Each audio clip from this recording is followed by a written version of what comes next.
Hai guys, di video kali ini gua mau membahas sebuah berita yang berhasil membuat gua merinding sejak pertama kali membacanya tadi pagi.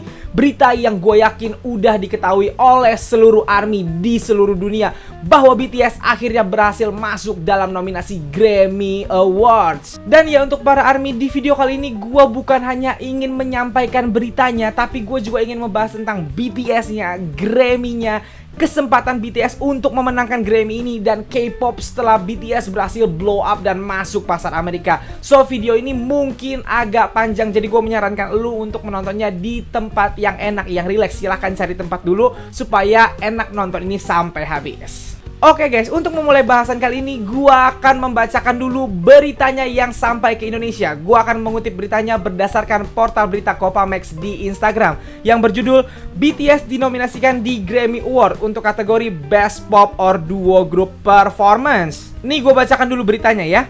Rabu 25 November, Grammy Awards mengumumkan nominasi berbagai kategori untuk Grammy Awards 2021. Penggemar pun dibuat kaget dengan BTS yang dinominasikan di Grammy Awards untuk kategori Best Pop Duo or Group Performance dengan Dynamite. BTS dengan ini menjadi artis atau grup Korea pertama yang masuk dalam jajaran nominasi Grammy Awards. Nah, jadi itulah beritanya guys. BTS ini sudah resmi masuk nominasi Grammy Awards di kategori Best Pop or Duo Performance gitu. Dan lawan mereka di nominasi ini gak main-main. Ada Lady Gaga feat Ariana Grande, ada Dua Lipa, ada Justin Bieber juga featuring Quavo dengan lagu Intention-nya, ada juga Taylor Swift dengan Exile-nya gitu. Jadi lawannya BTS juga di nominasi ini berat-berat. But gua bener-bener salut banget sama pencapaian BTS ini. Kenapa bang? Kenapa lu bisa salut banget sama pencapaian BTS ini? Nah, ini yang mau gue ceritakan dulu supaya orang-orang tuh nggak nganggep remeh gitu. Masuk Grammy itu sangat amat sulit, utamanya untuk artis dari luar Amerika, artis yang bukan artis Amerika asli gitu. Sedangkan untuk penyanyi atau artis dari Amerika lainnya asli aja susah banget buat masuk Grammy gitu, apalagi dari luar Amerika. So, inilah yang pingin gua bahas di video gua kali ini guys. Buat yang nggak tahu, gue perkenalkan dulu diri gue. Gue adalah seorang K-popers yang sudah ngikutin dunia K-pop sejak 2007, sejak 13 tahun yang lalu gitu. So, sedikit banyak gue sudah tahu tentang K-pop ini gitu, karena gue memang sudah lama sekali mengikuti dunia ini gitu. And then dari pertama kali gue kenal K-pop sampai sekarang, K-pop tuh bener-bener blow up gitu. Gue inget banget pertama kali gue kenal K-pop itu di SMP, SMA itu.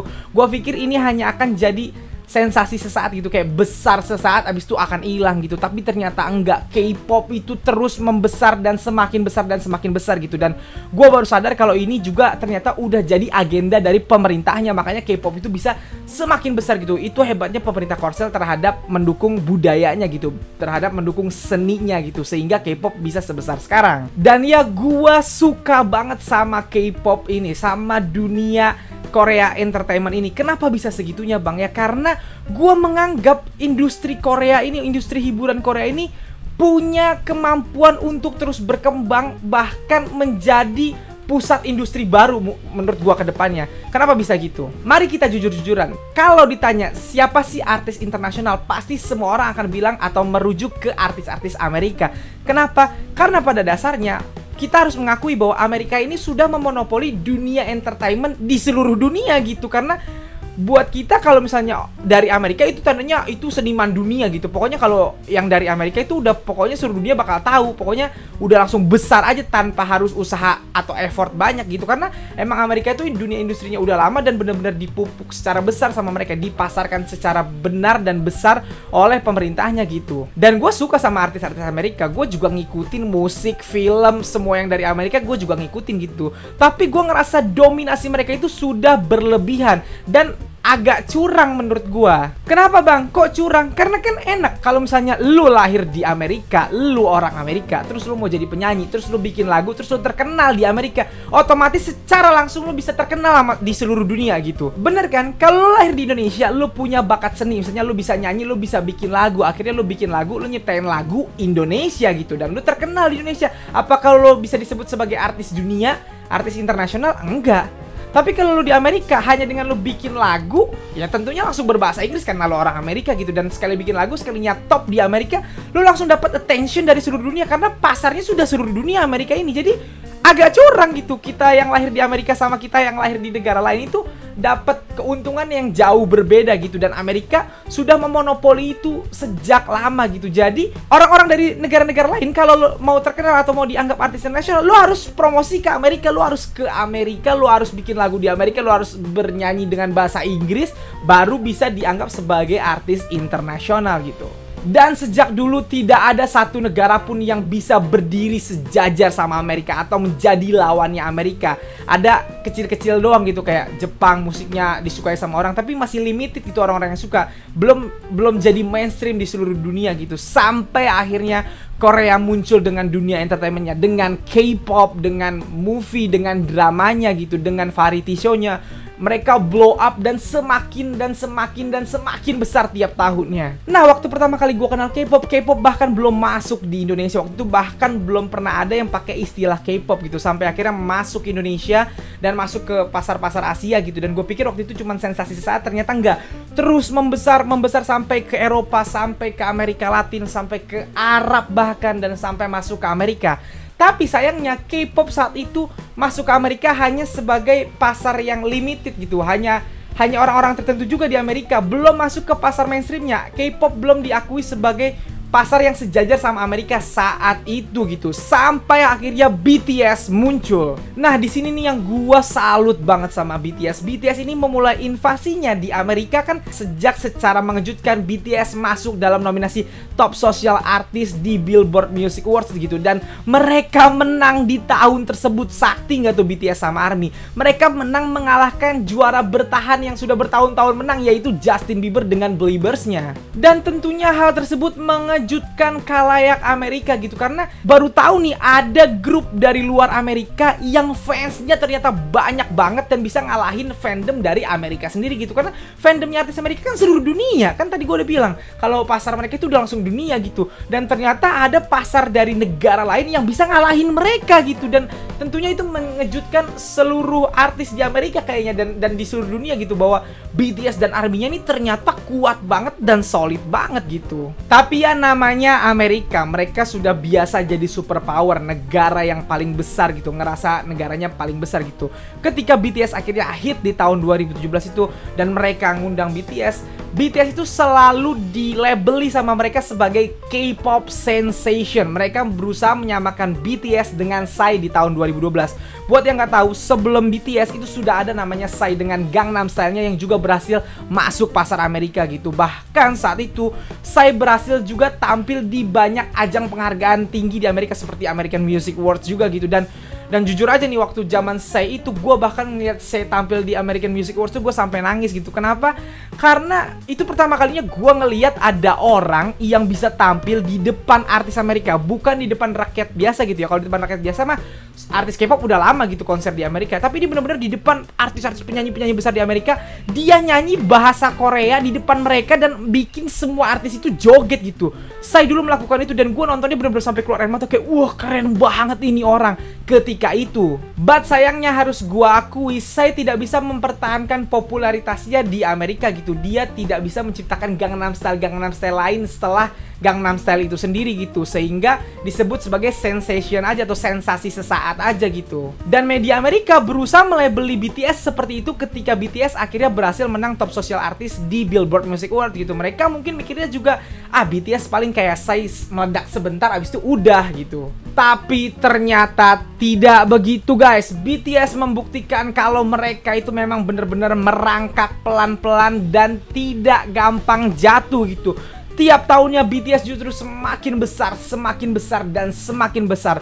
Popularitas mereka, pengaruh mereka di dunia justru semakin besar dan gak bisa dibendung sama media atau dunia entertainment Amerikanya sendiri gitu.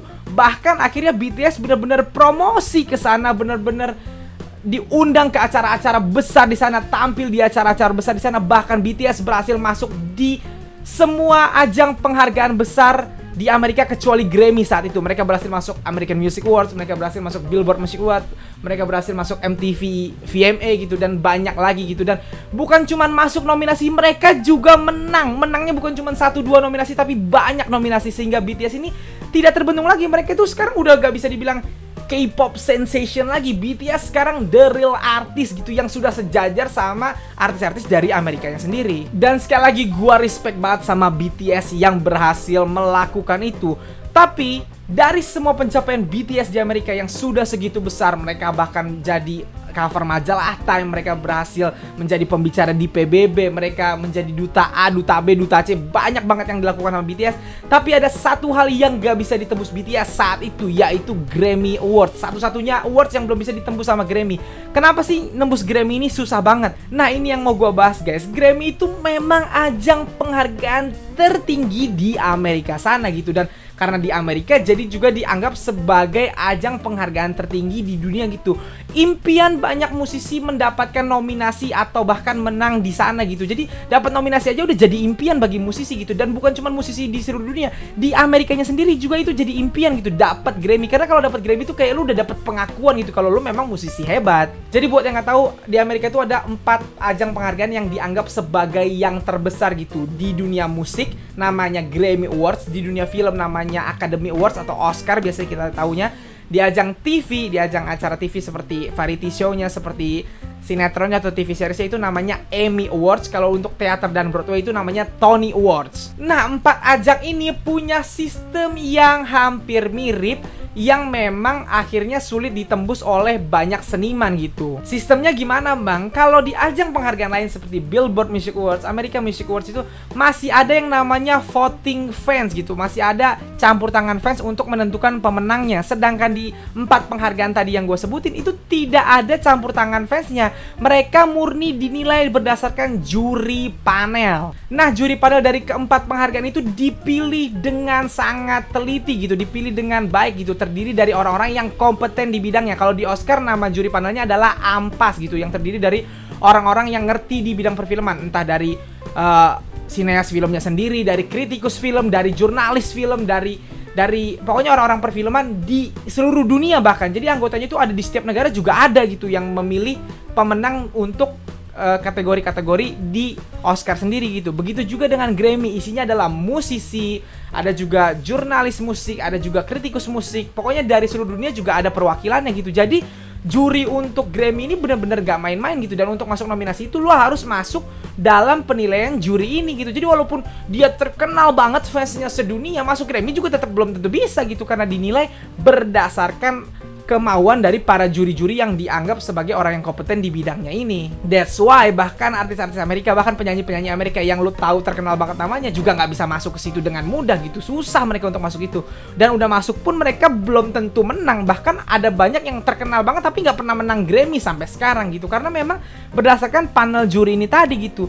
Dan yang masuk juga kadang-kadang nggak terkenal karena nominasi di Grammy ini tuh banyak. Salah satunya ada Best Metal Performance atau apa gitu. Kayak Best Metal itu gue yakin kalau lu lihat nominasinya lu nggak akan tahu nama-nama mereka itu siapa aja kalau lu bukan penggemar musik metal. Ada juga Best Hip Hop misalnya, Best apa gitu. Dan itu tuh benar-benar dinilai bukan berdasarkan popularitasnya, tapi berdasarkan bagus apa enggaknya menurut para juri-juri yang dianggap ahli di bidangnya ini gitu. Dan kalau Grammy tentunya di bidang musik ini tadi. Nah, jadi untuk artis Amerikanya sendiri aja untuk masuk ke Grammy ini susahnya setengah mati. Apalagi untuk artis yang bukan dari Amerika dan nyanyinya bukan bahasa Inggris, itu susahnya setengah mati guys. That's why kalau lo punya bias dari Korea dan belum masuk Grammy itu bukan sesuatu yang jelek itu, karena memang susah masuk Grammy. Apalagi kalau artis lu atau bias lu itu nyanyinya dalam bahasa Korea, ya susah lo untuk masuk Grammy, karena jurinya Grammy sendiri adalah orang-orang yang lebih banyak dominan berbahasa Inggris gitu. Dari kendala bahasa aja udah berbeda. Sampai akhirnya BTS ini masuk nih sekarang. Dan pertanyaannya, kok bisa BTS tahun ini masuk? Sebenarnya gue udah memprediksi BTS akan masuk tahun ini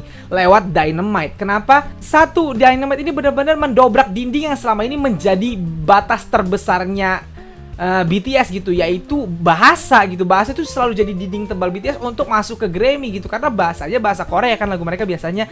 Dan Dynamite ini full Inggris, sehingga memang lagunya benar-benar disukai banyak orang.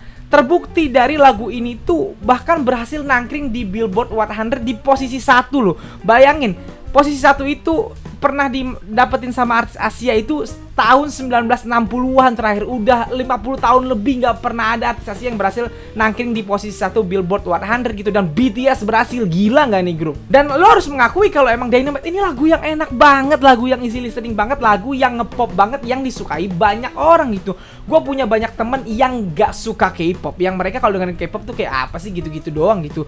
But begitu mereka denger Dynamite, mereka suka gitu. Jadi mereka menganggap Dynamite itu setara sama lagu-lagunya kayak Shawn Mendes, lagunya Camila Cabello, lagunya Beyonce gitu, lagu-lagu yang memang enak untuk diputar bareng-bareng gitu. Mereka yang nggak suka K-pop suka Dynamite karena lagunya memang apa ya, pop banget gitu, dan lagunya berbahasa Inggris. Orang-orang lebih banyak ngerti bahasa Inggris ketimbang bahasa Korea gitu. Jadi Dynamite ini benar-benar merobohkan dinding yang selama ini menjadi batas paling kuat antara BTS dengan Grammy dan pasar dunia atau pasar mainstream dunia gitu. Satu hal lagi yang bikin gua yakin BTS masuk ke Grammy tahun ini adalah karena di tahun ini Amerika juga berhasil mengejutkan gua lewat menangnya Parasite di Oscar. Buat yang nggak tahu, Parasite adalah film Korea tahun 2019 kemarin yang bener-bener besar gitu, huge, dipuji-puji para kritikus di seluruh dunia gitu.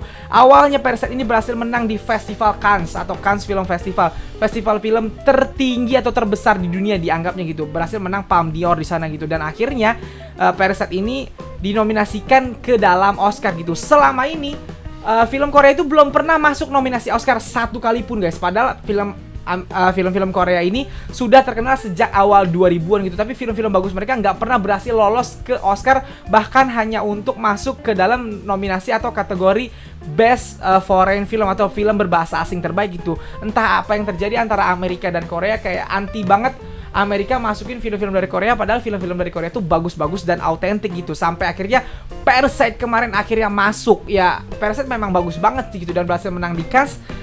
Tidak ada alasan bagi juri Oscar tidak memasukkan Parasite ke dalam nominasi Oscar gitu. Dan akhirnya Parasite masuk. Tapi tidak tanggung-tanggung guys, sekalinya Korea masuk ke Oscar, dia bukan cuma masuk ke kategori film berbahasa asing terbaik gitu, tapi juga Parasite itu masuk ke nominasi sutradara terbaik, penulis naskah terbaik, dan juga film terbaik. Dan hebatnya Parasite kemarin berhasil memenangkan 4 kategori tersebut. Empat-empatnya bener-bener dimenangkan sama Parasite. Dan yang paling gila adalah berhasil memenangkan Best Film, mengalahkan semua film Amerika. Bayangin, di nominasi itu ada 10 kalau gua nggak salah, dan 9 diantaranya adalah film Amerika berbahasa Inggris. Parasite satu-satunya film Korea yang dibuat oleh sutradara Korea, semua aktornya aktor Korea, bahasanya bahasa Korea, dan berhasil menang film terbaik di Oscar, ajang penghargaan film Amerika. Gila gak? Dan itu mengejutkan gua, kayak apa yang terjadi dengan Amerika dan Oscar gitu. Why?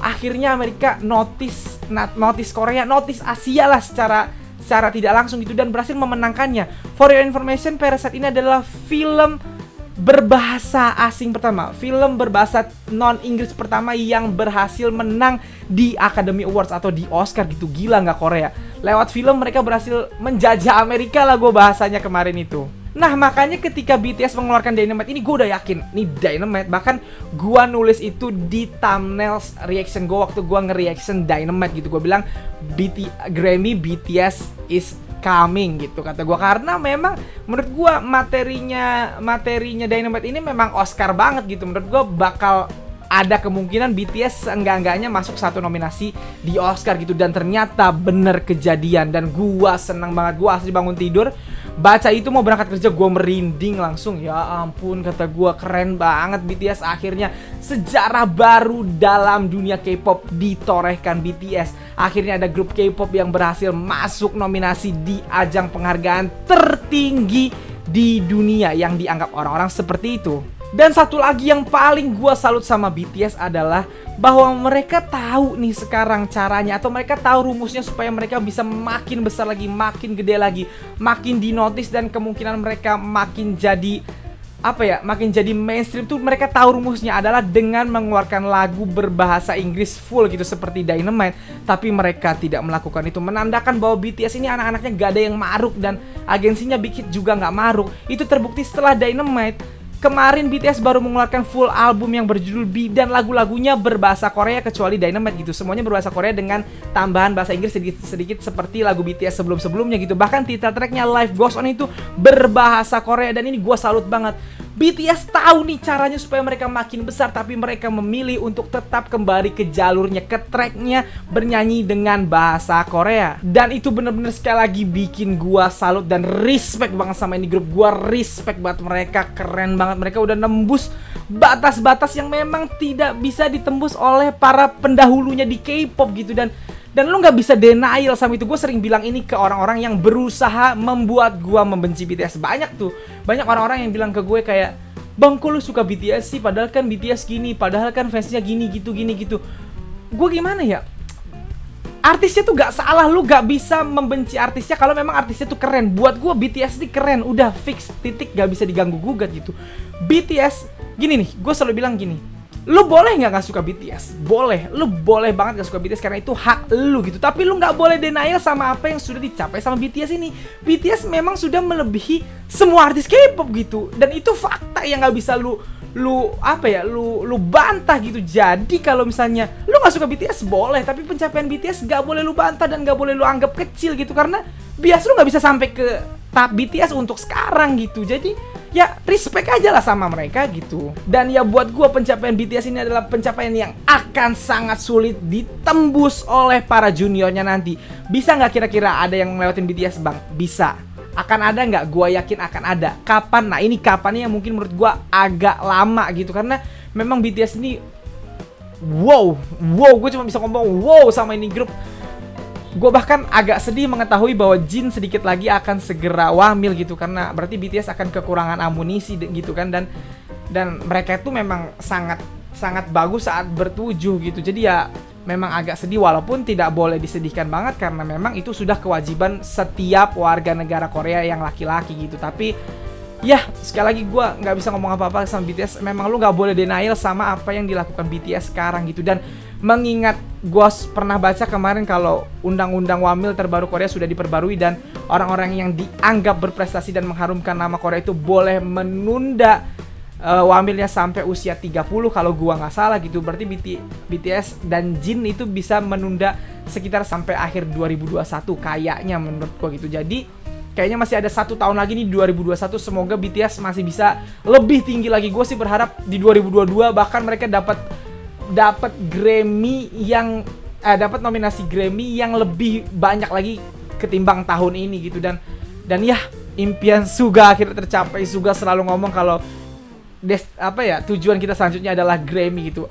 Lucu sebenarnya sama Suga nih. Apa yang dia omongin Suga akhirnya jadi kenyataan nih. Keren banget nih orang kayak Cenayang gitu. Apa yang dia impikan tahu-tahu jadi kenyataan aja di masa depan gitu. Kayak dia udah yakin sama tujuannya dan dia yakin dia pasti akan sampai gitu. Jadi respect lah sama Suga. Dan Suga sekarang lagi dalam pemulihan kan. Kita doain juga Suga cepet sembuh ya guys. Nah itu aja yang mau gue bahas di video gue kali ini guys. Gue sangat respect sama BTS. Selamat untuk BTS dan ARMY. Kalian akhirnya perjuangan kalian tidak sia-sia. Kalian mencapai puncak itu tadi, goals yang selama ini diimpi-impikan gitu. Dan ya gua bahkan ngelihat reactionnya personel BTS kan di Twitter gitu ya, waktu mereka akhirnya dinominasikan. Dan gua ngeliatnya aja gua yang bangga loh. Padahal bukan negara gua, gimana nanti artis Indonesia yang dapat Grammy ya.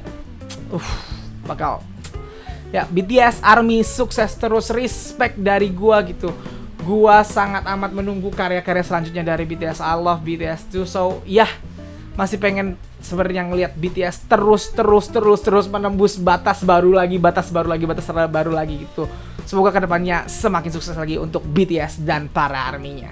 So guys, segitu aja video gue kali ini. Kalau suka video ini silahkan like dan share ke teman-teman K-popers tuh, utamanya para ARMY. Kalau mau kenal gue bisa follow gue di Instagram. Dan kalau belum subscribe channel gue silahkan di subscribe. Sekian dari gue, bye.